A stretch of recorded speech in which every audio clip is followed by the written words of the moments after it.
Queridos, eu quero falar com vocês sobre um tema, um título que tem, assim, ministrado muito meu coração nesses dias. Eu não sei o que você é acostumado a comer, mas existem momentos na vida que nós precisamos do arroz e do feijão. Às vezes você gosta de uma comida diferente, algumas coisas mais exóticas e tal, mas o feijão e o arroz, ele é essencial para a nossa vida. Então eu quero falar de algo assim bastante prático com você hoje. Bem arroz com feijão mesmo, bem café com leite. Uma das maiores dificuldades da igreja nos nossos dias é que a igreja, ao longo da caminhada, ela vai perdendo a essência de bases que são importantes. Existem alguns fundamentos, algumas bases para a sua e para a minha vida que Deus se importa muito com essas bases. Constantemente, você e eu deveríamos estar fazendo uma reflexão daquilo que nós estamos nos tornando, o que precisamos ainda deixar, mas o que jamais poderíamos abrir mão. Existem coisas das quais você e eu temos aberto mão e Deus nunca desejou que nós deixássemos isso para trás. Coisas como simplicidade, como obediência, como quarto de escuta, como oração, jejum, coisas como nos relacionar bem, amando um ao outro da maneira que nós nos amamos, incondicionalmente. Coisas que são base para os nossos relacionamentos, para a nossa vida, em todos os aspectos lá fora, seja ele profissional, seja ele amoroso, seja ele relacional. Então eu quero falar com vocês, não importa o tamanho da luta, esse é o título da mensagem de hoje. Eu quero usar Davi, e eu quero 1 Samuel 17, verso 32, nós vamos ler só esse versículo para nos dar base, mas eu quero relembrá-los de alguns princípios dos quais, quando Deus iniciou uma obra na sua vida, Ele jamais esperou que você negociasse ou abrisse mão dessas questões que são tão fundamentais para a sua sanidade, para a sua vida, para o seu propósito, para o seu chamado, para a sua vocação. Coisas básicas, amados, simples, mas que são ignoradas por muitos de nós. É comum nós, como líderes, pastores, muitas vezes recebermos pessoas que são pessoas que nós amamos tanto, às vezes pessoas que já têm assim uma longa caminhada de trilho com Jesus, com a igreja, e elas tropeçam no básico, queridos, no básico. Você pode perceber que quando o diabo coloca algo à sua frente para tropeçar, ele não coloca grandes montanhas, ele coloca pequenas pedras.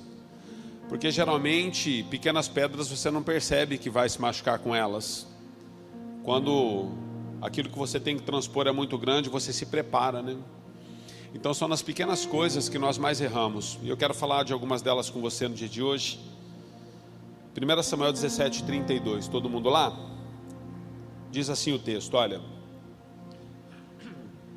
Davi disse a Saul: ninguém deve ficar com o coração abatido por causa desse filisteu. Teu servo irá e lutará com ele. Senhor, nós te louvamos e nós, desse versículo que o Senhor nos dá base nessa manhã, nós desejamos extrair, Senhor, aquilo que o Senhor quer nos ministrar. Fala conosco, ó Deus, de maneira profunda, em coisas tão básicas. Abre o nosso entendimento, Senhor, descortina os nossos olhos, tira toda a dureza do nosso coração, muda a nossa sorte. Senhor, nesta manhã nós queremos levar cativo, Senhor, a Ti todo o nosso pensamento, a nossa visão, sentimentos, desejos. Eu quero declarar, Senhor, toda a desordem no mundo espiritual dentro desta casa seja agora repreendida na autoridade do nome de Jesus. Senhor, que a Tua mão esteja sobre esta casa e o Senhor possa mudar as nossas vidas e nós possamos estar conectados com a Tua palavra e com a Tua vontade sobre todas as coisas. Por isso, Senhor, que nós não percamos nada, Senhor, daquilo que o Senhor quer nos ministrar. Nós repreendemos toda distração, Senhor, toda preocupação com o amanhã, com o depois. Nós levamos cativos ao Senhor, na autoridade do nome de Jesus, a quem submetemos esse culto a Ti. A igreja diga amém.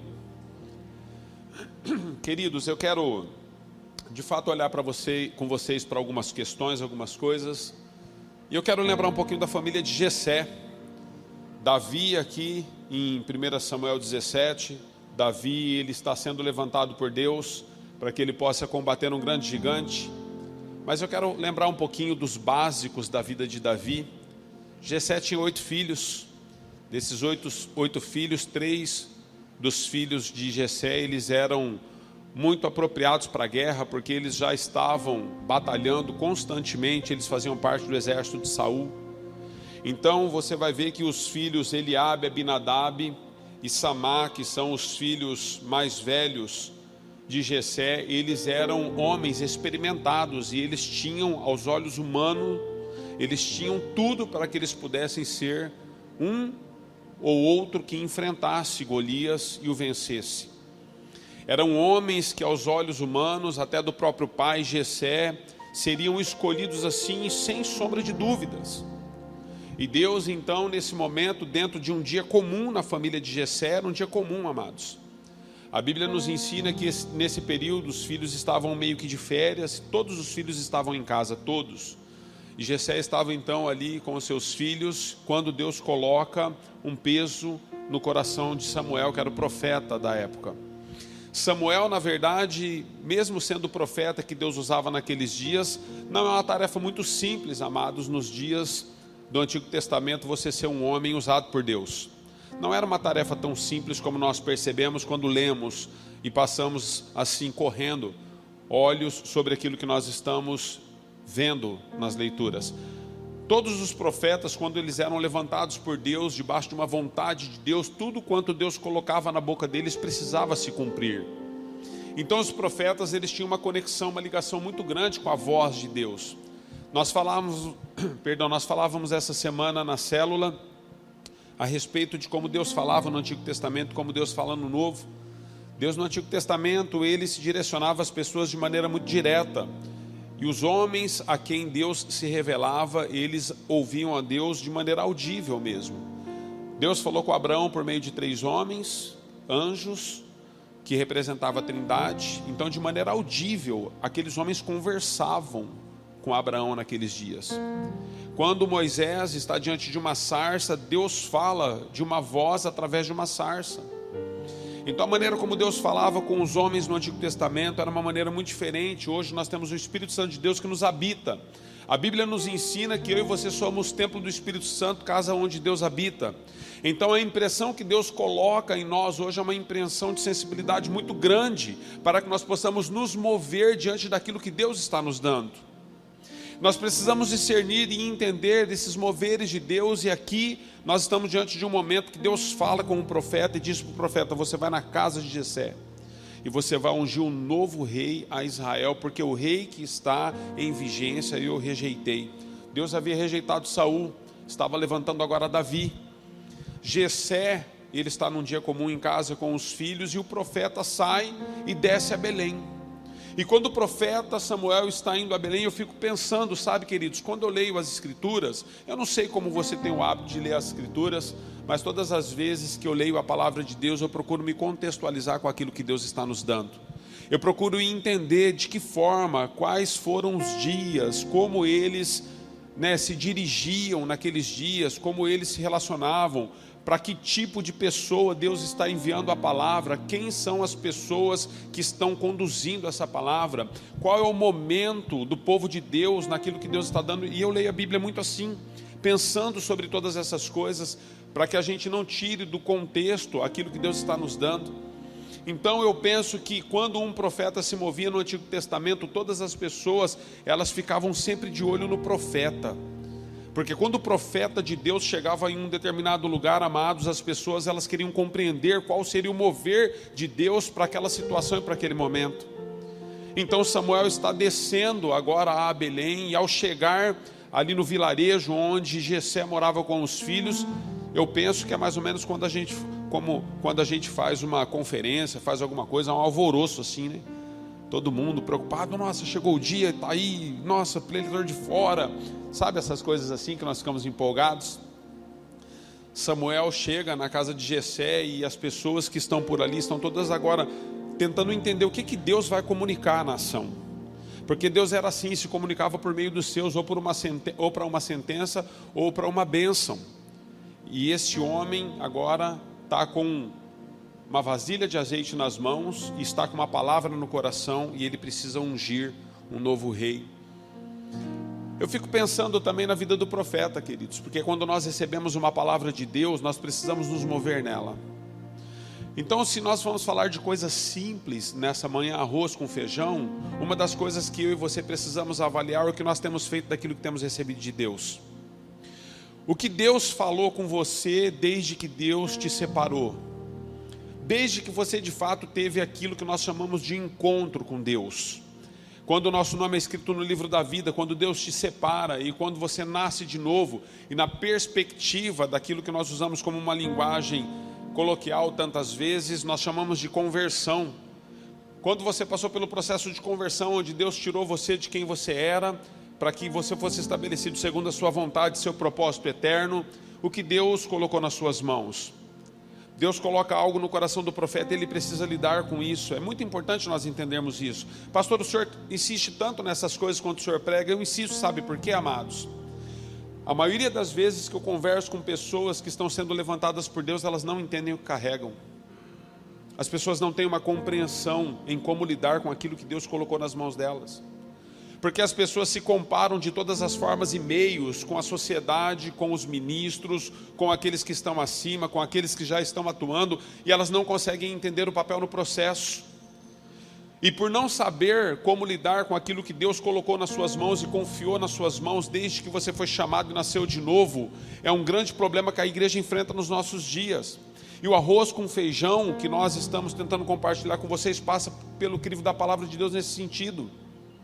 Porque a igreja foi levantada com um propósito, amados, mas o propósito da igreja, ele não acontece só no coletivo. O propósito da igreja tem a ver com aquilo que Deus está fazendo no indivíduo.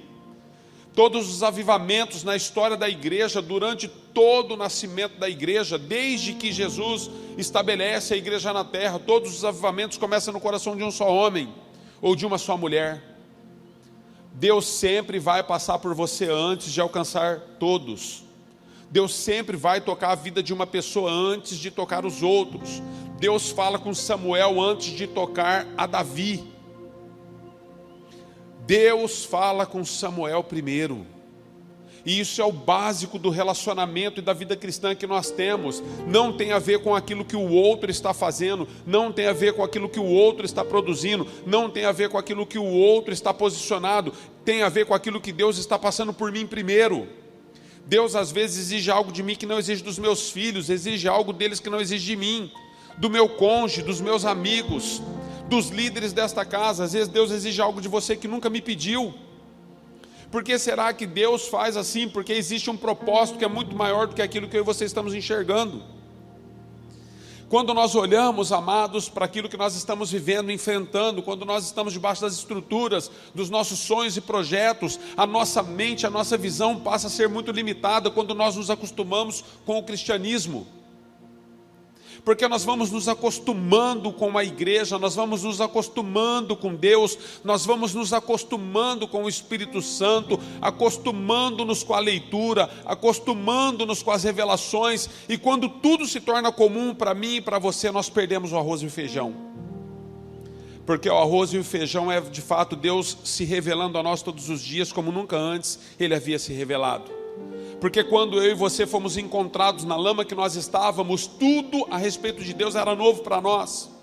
E tudo que nos diziam, nós tínhamos uma sede, uma fome que nos consumia em relação à justiça e às verdades bíblicas, em relação à vontade e o poder de Deus para nós. Mas os dias foram passando e nós fomos tratando o nosso relacionamento com a palavra, o nosso relacionamento com a revelação, o nosso relacionamento com a unção que Deus derramou sobre você e sobre mim. Nós fomos tratando isso de maneira comum, e nós perdemos então aquilo que Deus mais preserva no relacionamento, que é a intimidade. Porque eu vou dizer algo para você: Deus, quando fala com uma pessoa, Ele torna essa pessoa íntima dele. Se você não compreendeu isso, você precisa compreender. Deus não conversa com estranhos, Deus só conversa com quem Ele tem intimidade. Eu não sei se você está conseguindo entender, mas nós precisamos voltar à essência da nossa base de vida cristã. Nós precisamos entender que todas as demais coisas em relação àquilo que nós chamamos de lei, em relação àquilo que nós chamamos de graça, passa pelo crivo da soberania e da vontade de Deus em primeiro lugar.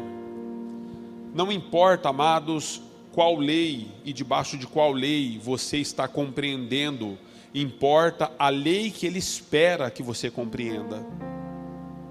O que Jesus veio abolir? Eu falo sempre isso com vocês. Jesus veio abolir a lei cerimonial. Porque na verdade Deus preserva, queridos, as leis que estão no seu coração. Os mandamentos de Moisés, eles ainda são observados por nós. Honra teu pai e tua mãe. Ué, pastor, era no Antigo Testamento? Era. Mas a Bíblia diz que Deus então, Ele resume os 10 mandamentos em 2. E Ele diz para nós que algumas coisas Ele jamais tiraria dos princípios estabelecidos para que nós não perdêssemos a ordem e o convívio com Ele. Arroz com feijão. Arroz com feijão. E o profeta desce num dia comum, dentro de uma família comum, para transformar a vida dessa família. Deixa eu dizer algo para você. Qual foi o dia que Deus entrou na sua casa para transformar a sua família? Você se lembra desse dia? Quando foi? Quando foi que o Espírito Santo de fato convenceu você de pecado, justiça e juízo? E você entendeu que o caminho que você estava trilhando destruía não somente a si mesmo, mas destruía também aqueles que convivem com você? Qual foi o dia que Deus entrou na sua casa e tudo era comum lá e nunca mais foi da mesma forma depois dele ter passado pela tua casa? Porque nós estamos perdendo, queridos, aquilo que Deus tanto almeja, que a igreja viva. Nós estamos correndo atrás de poder, de milagres, de sinais, de prodígios, de maravilhas. E Deus está dizendo: filho, a única coisa que eu tenho para você, eu tenho uma comida que eu coloco na mesa todos os dias. Assenta-te e coma comigo. Por que nós queremos perder o simples? O profeta chega na casa de Jessé e diz: olha, Deus me enviou à sua casa e nós vamos ungir o novo rei a Israel. Jessé, olhando para os filhos, ele fala: olha, eu vou passar os meus filhos diante de você então, profeta, e você vai dizer qual que é o filho que Deus está indicando. E ele começa pelo mais velho, Abinadab. E ele vai trazendo todos os seus filhos. Passa todos, queridos. Mas o profeta não sente a unção de Deus sobre a vida de nenhum. Sabe por quê? Porque eu entendo que os propósitos de Deus na vida de uma pessoa, eles são direcionados. Todos nós somos filhos. Quantos creem nisso?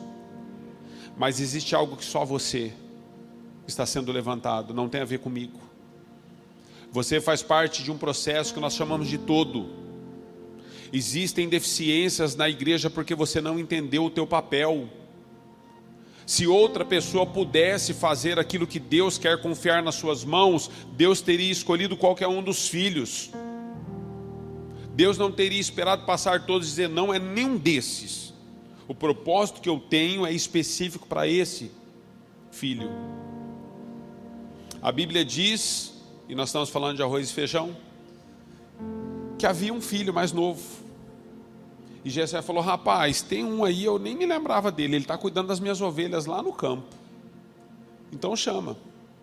Sabe por que você vai chamar? Porque era costume, né? Quando alguma autoridade chegava na casa de alguém naquele período, ou alguém, um visitante, alguém de honra, colocava-se à mesa para comer juntos.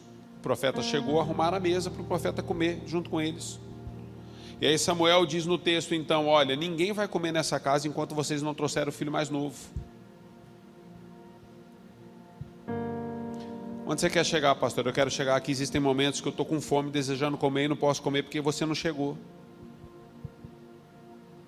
Sabe o que é o problema da igreja dos nossos dias? Eu e você perdemos a possibilidade de enxergar que existem irmãos nossos que não estão mais à mesa. E nós pouco nos importamos com isso, nós comemos de qualquer forma. É por isso que Paulo, quando ele fala em Coríntios, 1 Coríntios 11, ele repreende na Santa Ceia, dizendo: olha, vocês querem comer de qualquer forma? Coma na sua casa, mas quando nós estamos aqui, uns têm que esperar pelos outros. Vocês estão de brincadeira? Vocês não estão discernindo a igreja? Pastor, vai mais fundo comigo, nisso eu vou. Cadê as pessoas com quem você convivia? Elas estavam na igreja, você não tem visto mais elas e você pouco se importa onde elas estão. Qual foi a última vez que você perguntou daqueles que você não tem visto mais? Qual foi o último WhatsApp que você mandou para alguém? Qual foi a última ligação que você fez? Qual foi a última vez que você amou incondicionalmente? Qual foi a última vez que você buscou esforços onde você não tinha para reconectar alguém que está se desconectando? Alô? Arroz com feijão, queridos. Samuel disse: enquanto o filho mais novo não assentar à mesa, ninguém come. Ninguém come. Deus não tem prazer, amados, de comer com filhos faltando.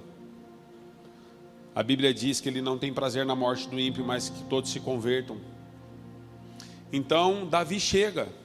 Davi está sendo preparado por Deus e nem sabia. Davi chega, Samuel então diz: esse é o escolhido. Derrama óleo sobre a vida dele.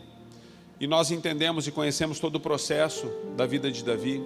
Mas existem algumas coisas extraordinárias que eu quero ver com você. Na minha percepção, elas são extraordinárias porque não são coisas comuns. Quando Davi estava cuidando das ovelhas do pai de maneira tão singela e esquecido até pelos seus irmãos e pelo seu pai, Deus estava trabalhando no coração de Davi. A Bíblia diz que Davi cuidava daquelas ovelhas, amado, como o maior tesouro que ele tinha nas mãos. Ele dava vida por aquelas ovelhas. Ele chega a lutar com urso, ele chega a lutar com leões. A Bíblia diz que no tempo de frio ele levava as ovelhas para o aprisco e cuidava delas no frio, e no tempo do calor elas estavam muito quentes, e então ele tosqueava todas elas. Então ele está sendo preparado, queridos, porque quem vai cuidar de ovelhas e pessoas dentro da casa de Deus, dentro do reino de Deus, precisa primeiro ser habilitado para isso. Pastor, eu sou sincero no que eu falo. Você não é sincero. Você é mal educado. Porque a Bíblia diz que na muita sinceridade falta sabedoria. Provérbios. Você não é sincero, você é mal educado. Porque a sinceridade, queridos, na perspectiva bíblica, ela sempre deve ser conectada ao amor. Ah, pastor, eu falo o que eu penso porque eu sou autêntico. Você não é autêntico, você é mal educado. Não tem autenticidade nisso.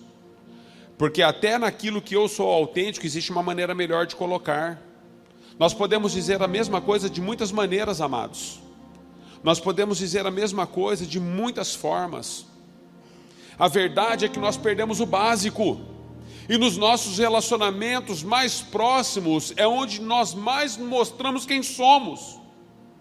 E nós deixamos de ser pessoas autênticas e sinceras e caminhamos numa via de falta de educação mútua dentro dos nossos relacionamentos mais importantes.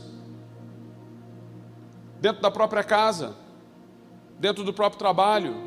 Quando você entrou na empresa, todo mundo te admirava. Hoje as pessoas mal querem conversar com você, porque elas perceberam quem você é na essência, porque elas convivem mais com você do que a sua própria família. E elas sabem quem você é. Mas quando você entrou lá, e todo mundo dizia: olha, é um cristão, é uma cristã, pô, o cara é diferente, pô, a menina é legal, tal. Por que eles não querem se relacionar hoje? Sabe por quê, irmãos? Porque na verdade, ovelha come grama, mas lobo come carne. Você pode se vestir de ovelha, e você pode colocar uma capa e uma roupagem que em primeiro momento você consegue disfarçar diante de algumas pessoas, mas vai chegar um dia na sua vida que você vai desejar carne. Sabe por que você vai desejar carne? Porque você é lobo.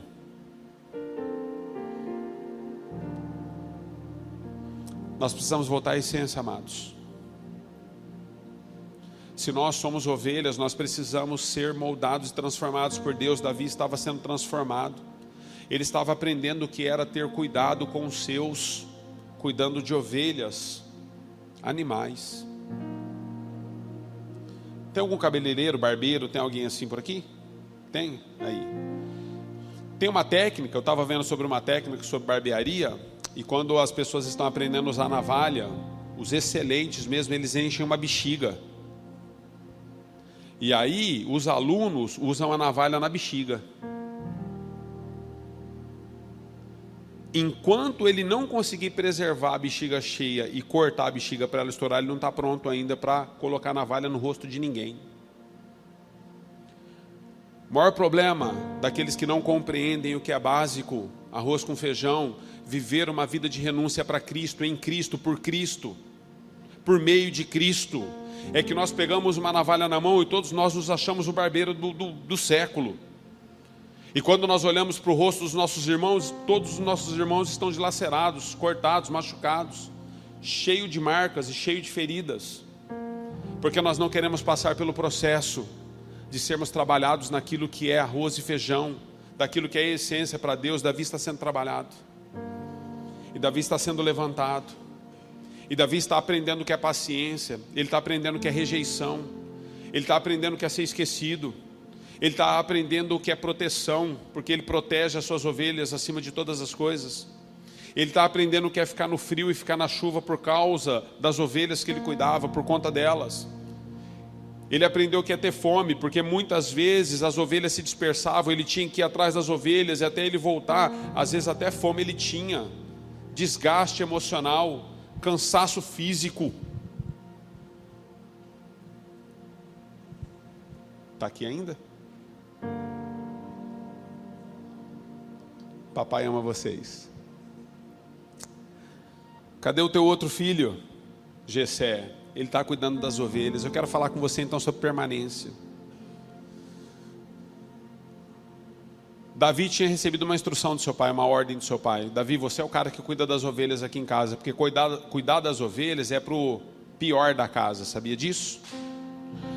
Os filhos não eram pastores porque na verdade eles desejavam isso como profissão e porque tinham habilidades. Porque os filhos que tinham habilidades para a guerra, todos os pais investiam na vida dos filhos para que eles se tornassem bons soldados. Os filhos cuidavam dos animais porque na verdade eles eram menor na casa do pai. Era aquele filho que o pai olhava e falava: rapaz, esse não aguenta a roça, lavoura não aguenta.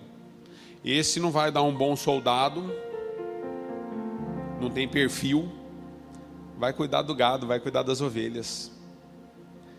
Então Davi recebeu uma ordem do pai: você é o cara que cuida das ovelhas aqui em casa e dos animais. E Davi permaneceu nisso fiel, amados. O nosso problema é que Deus coloca algo nas nossas mãos e nós não permanecemos. Se você fizer uma retrospectiva do dia em que Deus te salvou até hoje, tudo que você já viveu e tudo que você abandonou, você vai ver que você de fato é uma pessoa que não permanece. No domingo passado eu falei um pouquinho a respeito de distrações. Eu falei que Neemias e Esdras, eles estavam reconstruindo os muros de Jerusalém e eles não desciam das muralhas de jeito nenhum para se distrair com nada. Sabe por que eles não desciam, queridos? Porque eles não desejavam se distrair com aquilo que eles haviam recebido como ordem. Deus havia colocado algo no coração de Neemias e ele falou: eu não vou me permitir descer daqui para que eu me distraia com nada que não seja a ordem que eu recebi. Então você recebeu uma ordem. Cadê os homens dessa casa? Deixará o homem pai e mãe, unir-se à sua mulher, tornando-se os dois uma só carne.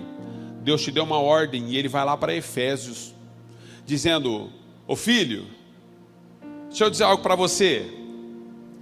Eu estou colocando uma adjutora do seu lado, e você vai amar ela como a Cristo amou a igreja. Quantos aqui, ao ler os evangelhos, viu Cristo ferindo a igreja? Alguém viu? Alguém pode me dizer sobre isso? Por que você fere a sua esposa? Ah, pastor, eu não firo ela, será? Será? Nós ferimos de muitas formas, irmãos. Não tem só a ver com violência física. Tem a ver com abuso emocional. Com um monte de transtorno que nós causamos no cônjuge, nos filhos, desequilíbrios. Eu atendi, amados, um adolescente de quase 13 anos, que até os 13 anos ainda obrava e urinava na calça por causa das emoções com o pai. Ele não podia sair com os amiguinhos porque o transtorno causou nele um desequilíbrio. Quando ele menos esperava, ele enchia a calça. Era uma vergonha para ele. 13 anos. Tem noção do que é isso? Os pais causaram. Eu atendi casais recém-casados, lua de mel, 6 meses de casado. A moça não conseguia se entregar ao marido. E em lua de mel, o casamento já estava findando. 6 meses de casados. E no atendimento eu fui tentar compreender e ajudá-los no processo. E ela disse de todas as dores que o pai e a mãe causou nela, e hoje ela não consegue se entregar ao marido, não conseguia. Tivemos que entrar num processo de cura e libertação. Então Deus deu uma ordem para nós. Deus está dizendo, você tem que amar o seu cônjuge, como Cristo amou a igreja, filho. E por ela se entregou. Eu nem vou entrar nisso, irmãos, que eu estou falando só de arroz e feijão com vocês hoje. Mas se eu for entrar com você e mostrar para você como Cristo amou a igreja, você vai ficar perplexo. Você vai dizer, meu Deus, como eu estou longe. Como eu estou longe. Porque nós resumimos tudo, né? Nós achamos e nós vamos logo para a cruz. Ah, Cristo amou a igreja morrendo em morte de cruz, então a gente já vai direto para a cruz. Jesus caminhou 3 anos e meio com os seus discípulos, mostrando como se ama a igreja. Foram 3 anos e meio. Sabe o que dá isso? Bom, eu vou resumir aqui. Vou colocar o ano em 350 dias para ficar fácil a conta. Vou arredondar aí, porque se for 365 eu me complico. Mais 350, 700, com mais 350, 1050 dias. 1100 e poucos dias, queridos. Jesus andando, ensinando para os discípulos como eles deveriam amar a igreja. Jesus fez muitas coisas amando a igreja, muitas. Orou por ela, jejuou por ela, chorou por ela, transpirou gotas de sangue por ela, ficou com fome por ela, ficou sem dormir por ela. Muitas coisas Jesus fez. E aí Deus diz para as mulheres, e você, filha, seja submissa ao seu marido. Sabe por quê? Porque isso me agrada, diz o Senhor. Em outras palavras, filha, eu coloquei uma missão nas mãos do seu marido. E você precisa entender essa missão. Porque submissão é estar debaixo de uma missão em andamento. Tem uma missão em andamento na vida do seu cônjuge, mulher. Você que é casada. Você que é solteira, preste atenção nisso. Porque quando você entrar debaixo do casamento, você, moça, vai ter que se submeter àquilo que é a missão para o seu cônjuge. E aí fala para os pais, olha, vocês devem respeitar os filhos e não devem irá-los. E aí fala para os filhos, filhos, vocês devem honrar os vossos pais. Arroz com feijão. Os nossos problemas não têm a ver com finanças, queridos. Muito embora, problema financeiro é um grande caos. Falta dinheiro na sua casa para você ver a luta que vira. Acaba príncipe, acaba princesa, acaba tudo. Meu docinho, vira tudo giló. Tem docinho não, deixa faltar dinheiro para você ver. Faz parte, mas não é tudo. Intimidade de um casal, queridos, não é tudo. Faz parte, mas não é tudo. O que é tudo, pastor? A Bíblia nos fala em Mateus que alguns edificaram a casa sobre a areia e outros edificaram a casa sobre a rocha. Tudo é edificar a casa sobre a rocha. Porque aqueles que têm os meus mandamentos e os guardam, esses são os que me amam. Nós precisamos voltar à essência, queridos, e Deus está trabalhando no coração de Davi, está trabalhando no coração de Saul, está trabalhando no coração de Jessé, está trabalhando no coração do profeta Samuel. Deus está trabalhando em todos. Cada um com a sua função, cada um com o seu papel. Então nós somos uma família, nós somos um corpo. E o que Deus está fazendo não depende só do pastor, não depende só da liderança, não depende só de você vir aos cultos. Depende da prática que nós temos em relação àquilo que nós temos recebido. Depende da palavra que Deus está nos dando se tornar vida em nós, porque senão ela é só uma palavra. Então ele fica e permanece naquilo que Deus havia dado para ele. O que Deus confiou nas mãos de Davi era extremamente importante para um tempo oportuno. Mas eu quero avançar com você, nós estamos partindo para o final. Quando Jessé, ele vai mostrar aos filhos, ele quer mostrar o que tem de melhor. Eu aprendi um princípio, alguns anos atrás, a respeito disso, para a minha família, eu queria compartilhar com você, eu acredito que você deveria considerar isso. Quando a gente casa, nós recebemos alguns presentes, né? E tem algumas coisas que a gente ganha que elas são um pouquinho melhor que as outras. Às vezes você ganha uma louça, um porcelanato, às vezes você ganha uns cristais, umas taças, elas são meio diferentes, né? Não ganha muito, mas às vezes você ganha umas coisas assim, né? Quando você não ganhou, você fica com tanta vontade de ter, você vai e compra. Só que se você for fazer uma reflexão da sua vida, aquilo está no seu armário já há uns 5, 10, 12, 15, 20 anos, você nunca usou. E você vive tomando refrigerante, suco e água em copo de requeijão, extrato de tomate. Mas o cristal está lá.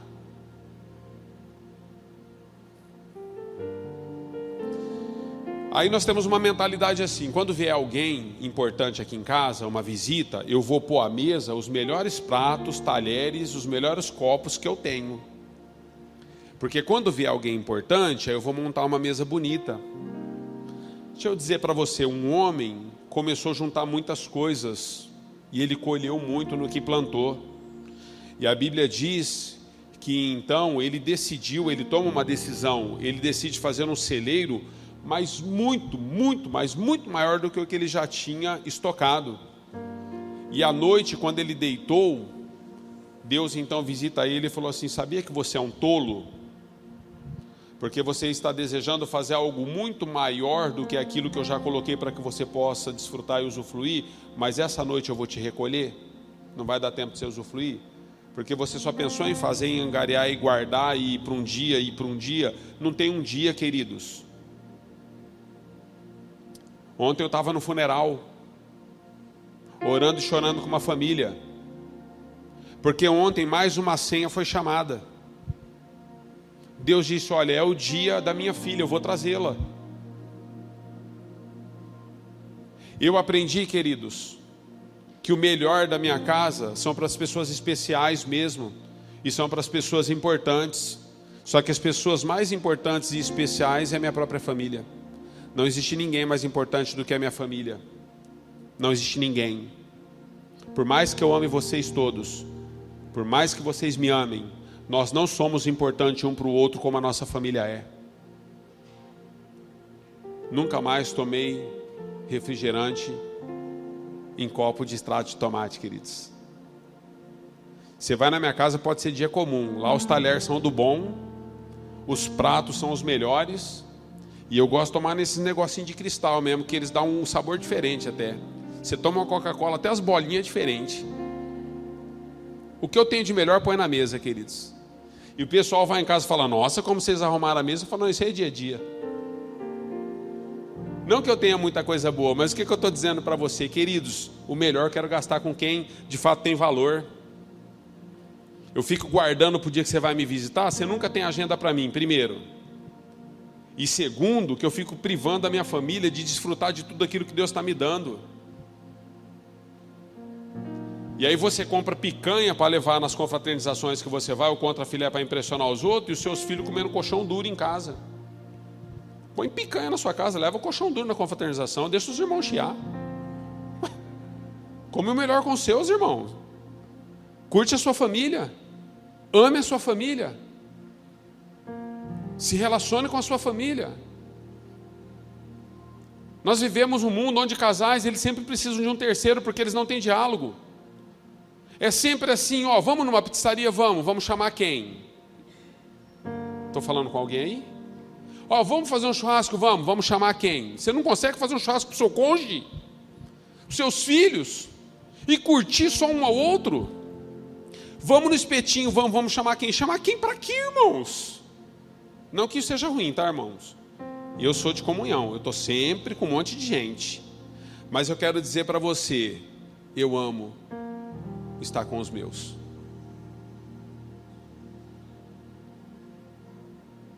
Amor, vamos comer espetinho? Vamos. E vamos. Hashtag partiu espetinho. Tem isso de vamos chamar quem? O dia que a presença agradável da Giovana não for mais isso para mim, ela deixou de ter sentido para mim. E o dia que ela deixar de ter sentido para mim, eu perdi o melhor de Deus. Mas qual que é o nosso problema? Nós perdemos o arroz com feijão. Você nem se autossuporta, você vai suportar o cônjuge? Você não suporta nem a si mesmo. Tem dia que você olha no espelho e você quer brigar com o espelho, como se ele tivesse culpa de estar refletindo essa coisa horrorosa que nós somos, às vezes. Entende? Traz os filhos Traz os filhos. Trouxeram todos. Quando chega em Davi, eu quero dizer algo para você. O homem olha que está diante dos olhos. 1 Samuel 16:7. Deus sonda o coração. Deus sempre vai separar para você pessoas importantes que Ele sondou o coração. Deus não está preocupado com a aparência. É por isso que toda panela tem sua tampa. E não existe pessoa feia, queridos. Existe pessoa sem sorte.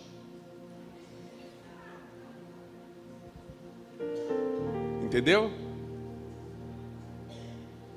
Existe pessoa que anda pouco, porque se andar mais vai achar. Deus prepara para você pessoas segundo o seu coração, segundo a sua vontade, que é absoluta, perfeita e agradável para você. Eu bem sei o pensamento que tem a respeito de vós, diz o Senhor. Então aquilo que Deus está separando é muito maior do que aquilo que você pode compreender. Vou finalizar com você dizendo que Deus dá para você mais do que aquilo que você precisa. Quando Davi, ele é levantado, agora ele é ungido, o tempo passa, queridos. A gente tem uma série de acontecimentos que eu vou pular, mas daí um dia o seu pai Jessé fala: Davi, vai levar comida para os seus irmãos estão no campo de batalha. Davi chega lá, tem um gigante afrontando Israel. Você conhece a história, a historinha de Davi, você aprendeu já na escolinha, está tudo certo. Mas quando você vê esse momento na vida de Davi, o que acontece? Davi, ele é rejeitado de novo pelo seu irmão mais velho. Porque os mais velhos, irmãos, eles têm uma dificuldade. Eu não sei o que acontece, eu percebo isso na igreja. A igreja é o relato da história de Davi. Por quê? Porque os irmãos dele estão em combate. O irmão mais velho de Davi, quando ele chega, fala assim para os outros irmãos: olha lá, ó quem vem. Lembra de José também, o sonhador? Quando ele chega, os irmãos, olha lá. Olha, deixa eu dizer algo para você, mais velho. Quando Deus envia alguns novos Davis, Deus não quer tirar você de cena. Não significa que Ele não vai mais contar com você. Só significa que Ele está mandando reforço. Amém? Nós nos sentimos ameaçados porque gente nova chega. Ah, agora eu perdi o meu trono, agora eu perdi minha posição, agora eu perdi o meu, Perdeu o quê, irmão? Perdeu nada, você ganhou reforço. Os irmãos de Davi rejeitou ele de novo, falou: ó, lá vem o pivete, de novo encher a paciência aqui. Não entenderam o que Deus estava fazendo. Mas quando Davi escuta o filisteu lá, e aí é o versículo que nós lemos, Davi é chamado pelo rei, porque o rei ficou sabendo que Davi falou: não vou enfrentar esse cara aí. Aí Davi fala: olha, rei, deixa eu dizer algo para o senhor, ninguém vai falar isso do nosso Deus, ninguém, eu vou lutar contra esse cara aí. Aí o que o rei faz? O rei tem uma ideia brilhante, queridos. O rei fala: Davi, já que você vai lutar, eu vou colocar minha armadura em você, porque você não é um guerreiro, e você então precisa lutar e combater segundo as normas. Coloca a minha armadura. Não funcionou, queridos. Então, outro princípio de arroz com feijão: nunca deixe que as pessoas façam de você o que elas desejam. Seja quem você é, na simplicidade. Na simplicidade. Eu acredito que muitos outros soldados desejavam a armadura do rei, mas Davi não desejou. Ele colocou, sentiu estranho e falou: rei, para mim não funciona. Não funciona, eu vou do jeito que eu sou, naquilo que Deus me deu. O que Deus te deu? Na simplicidade que Deus te deu, do jeito que você é, da maneira que você faz. Você pode ouvir muitas mensagens, você pode ter muitas referências, mas é do teu jeito. Vai do teu jeito. Aí o rei perguntou: o que você vai fazer então, Davi? Ele falou: eu vou descer no riacho. Eu vou pegar umas pedras e eu vou resolver tudo. Quando Davi desce, queridos, presta atenção nessa palavra, ele desce. Você precisa descer em alguns momentos, na simplicidade que Deus te deu. Quando Davi desce para escolher algumas pedras, Deus dá a ele uma estratégia. Significa que você nunca vai ter a estratégia enquanto você for altivo. A simplicidade, o arroz com feijão é isso, amados. Nós precisamos voltar ao início de tudo. E nós precisamos descer de novo naquilo que é necessário, para que nós possamos compreender as estratégias e a visão que Deus está nos dando. Então, a cada pedra que Davi pegou, com certeza Deus estava dando a ele uma estratégia. Olha, pega uma pedra, Davi, pega outra. Não, Davi, e Davi está estruturando aquilo que Deus está dando a ele. O problema, amados, é que nós queremos mostrar para os nossos gigantes, para as lutas que nós estamos enfrentando, tudo aquilo que nós entendemos ser o melhor e o maior.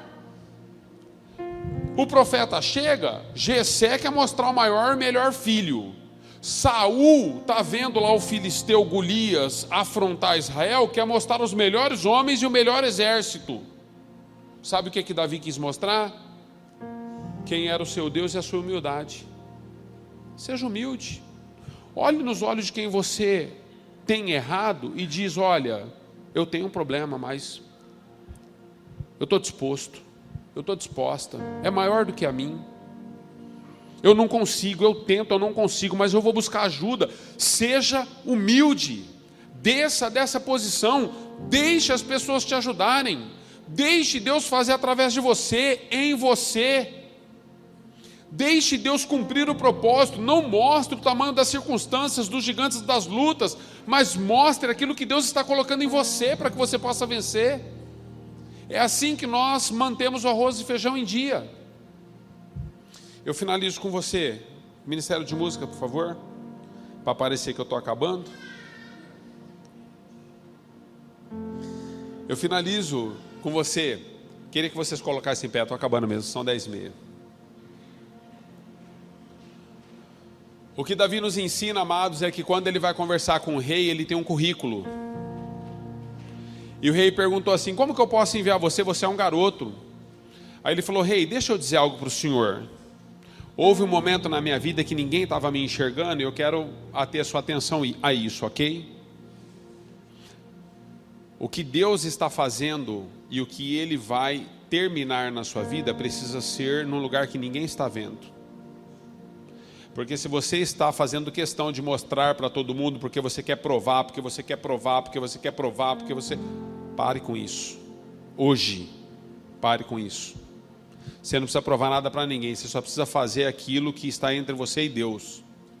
Então Davi mostra o seu currículo para o rei, e ele diz: rei, deixa eu dizer algo para o senhor. Eu pareço um garoto, mas houve um momento que eu estava cuidando, em obediência ao meu pai, das suas ovelhas. E veio um urso, e eu peguei aquele urso e matei ele com as próprias mãos. Depois veio um leão, rei, e de alguma forma, em obediência ao que Deus estava me dando, em cuidados com a nossa intimidade, eu rasguei o leão pela boca, com as próprias mãos. Então sabe qual que é o meu currículo, rei? O senhor não precisa atentar para a minha aparência, o senhor só precisa saber o que Deus faz na minha intimidade. Pare de tentar provar as coisas para as pessoas, não é assim que você vai convencê-las. Só trabalhe naquilo que Deus está fazendo na sua intimidade. Deus está dizendo para você, eu vou usar essa expressão, né? Vocês vão associar a outra coisa, mas Ele está dizendo para você: fica, você fica, levanta, levanta, anda, você anda. Às vezes a gente associa isso a cachorro, né? Senta. Que. Mas é assim, queridos. Nós precisamos viver assim, aonde o Espírito nos leva. Porque comer da mesa e das mãos de Deus o arroz e o feijão é obedecer a sua palavra na intimidade e no secreto. Pare de tentar provar as coisas a alguém. Quando vocês recebem essa palavra, digam amém.